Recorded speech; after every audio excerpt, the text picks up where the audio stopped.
আসসালামু আলাইকুম এভরিওয়ান। আশা করি সকলে ভালো আছেন। আজকে জুম্মাবার এবং আজকে অত্যন্ত শোকময় একটি দিন।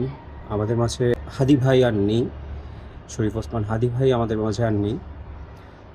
সো আমরা সকলে আসলে শোকাক্রান্ত। আমরা সকলেই চেষ্টা করব তার রুহের মাগফিরাত কামনা করার জন্য এবং সে শহীদ হিসেবে যেন জান্নাতে প্রবেশ করে সেইটার জন্য আমরা দোয়া করব। আজকে আসলে বলার মতো তেমন কিছু নেই। কারণ আসলে মন মানসিকতা সব কিছুর দিক দিয়ে আমরা খুবই ভেঙে পড়েছি।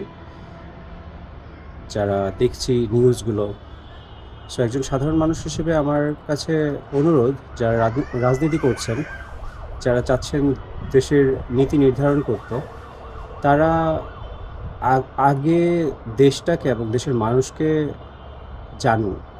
তারা কি চায় এবং দেশের মানুষের ভালোটা সম্পর্কে জানুন। নয়তো আপনারা যারাই এখন রাজনীতি করতে চাচ্ছেন, ক্ষমতায় যেতে চাচ্ছেন, তারা খুব বেশি দিন টিকতে পারবেন না। কারণ পাপ কখনো বাপকে ছাড়ে না, এ একটা কথা আছে।